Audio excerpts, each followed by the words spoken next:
ನಮಸ್ಕಾರ ಬಂಧುಗಳೇ. ಉತ್ತರ ಕರ್ನಾಟಕದ ಶಿಕ್ಷಣ ಭೀಷ್ಮ ಎಂದು ಖ್ಯಾತಿಯಾದಂತಹ ಕನಕದಾಸ ಶಿಕ್ಷಣ ಸಂಸ್ಥೆಯ ಸಂಸ್ಥಾಪಕ ಅಧ್ಯಕ್ಷರಾದಂತಹ ಡಾಕ್ಟರ್ BF ದಂಡೀಂದ್ರರ ಸುಪುತ್ರರು ಆದಂತಹ ಪ್ರಸ್ತುತವಾಗಿ ಕನಕದಾಸ ಶಿಕ್ಷಣ ಸಂಸ್ಥೆಯ ಅಧ್ಯಕ್ಷರು ಆದಂತಹ ಶ್ರೀ ರವೀಂದ್ರನಾಥ್ ದಂಡಿನವರ 53ನೇ ಹುಟ್ಟುಹಬ್ಬದ ಸಂದರ್ಭದಲ್ಲಿ ಅವರಿಗೆ ಜನ್ಮದಿನದ ಶುಭಾಶಯ ಕೋರತಕ್ಕಂಥದ್ದು ನಮ್ಮೆಲ್ಲರ ಸುದೈವವೇ ಸರಿ.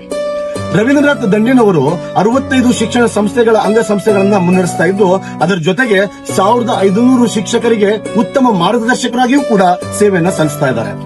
ಶಿಕ್ಷಣ ಕ್ಷೇತ್ರದಲ್ಲಿ ಅಷ್ಟೇ ಅಲ್ಲದೆ ರಾಜಕೀಯ ಕ್ಷೇತ್ರದಲ್ಲಿ ಭಾಜಪದ ರಾಜ್ಯ ಘಟಕದ OBC ಮೋರ್ಚಾದ ಕಾರ್ಯದರ್ಶಿಯಾಗಿ ಈಗಾಗಲೇ ಸೇವೆಯನ್ನ ಸಲ್ಲಿಸಿದ್ದು, ಭಾರತ ಸರ್ಕಾರದ ಆಹಾರ ನಿಗಮ ಮಂಡಳಿಯ ನಿರ್ದೇಶಕ ಸದಸ್ಯರಾಗಿಯೂ ಕೂಡ ಅವರು ಸೇವೆಯನ್ನ ಸಲ್ಲಿಸ್ತಾ ಇದ್ದಾರೆ. ರಾಜಕೀಯ ಕ್ಷೇತ್ರದ ಜೊತೆಗೆ ಸಾಮಾಜಿಕ ಕ್ಷೇತ್ರದಲ್ಲಿ ಬಡ, ದೀನದಲಿತ, ದುರ್ಬಲ ವರ್ಗದವರಿಗಾಗಿ ನಿರಂತರವಾಗಿ ಸೇವೆ ಮಾಡುತ್ತಾ ಅವರಿಗೆ ಕೈ ಹಿಡಿದು ಮುನ್ನಡೆಸುವಂತ ಕೆಲಸವನ್ನ ರವೀಂದ್ರನಾಥ್ ದಂಡಿದವರು ಮಾಡ್ತಾ ಇದ್ದಾರೆ.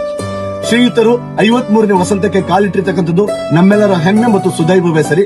ಇವರು 100 ವರ್ಷ ಇನ್ನೂ ಹೆಚ್ಚು ಸಂಸ್ಥೆಗಳನ್ನ ಹುಟ್ಟು ಹಾಕಿ ಅನೇಕ ಬಡ ಮಕ್ಕಳ ಶಿಕ್ಷಣದ ಮಟ್ಟದಲ್ಲೂ ಕೂಡ ಹೆಚ್ಚಿಗೆ ಮಾಡತಕ್ಕಂಥ ಕಾರ್ಯವನ್ನ ಇನ್ನೂ ಹೆಚ್ಚು ಮಾಡಲಿ ಅಂತ ಹೇಳುತ್ತಾ, ನಮ್ಮೆಲ್ಲ ಶಿಕ್ಷಣ ಸಂಸ್ಥೆಯ ಸಿಬ್ಬಂದಿಗಳ ವತಿಯಿಂದ ಮತ್ತು ನನ್ನ ವೈಯಕ್ತಿಕವಾಗಿ ರವಿ ದಂಡ್ ಸರ್ ಅವರಿಗೆ ಹುಟ್ಟುಹಬ್ಬದ ಹಾರ್ದಿಕ ಶುಭಾಶಯಗಳನ್ನು ಕೋರ್ತಾ ಇದ್ದೀನಿ.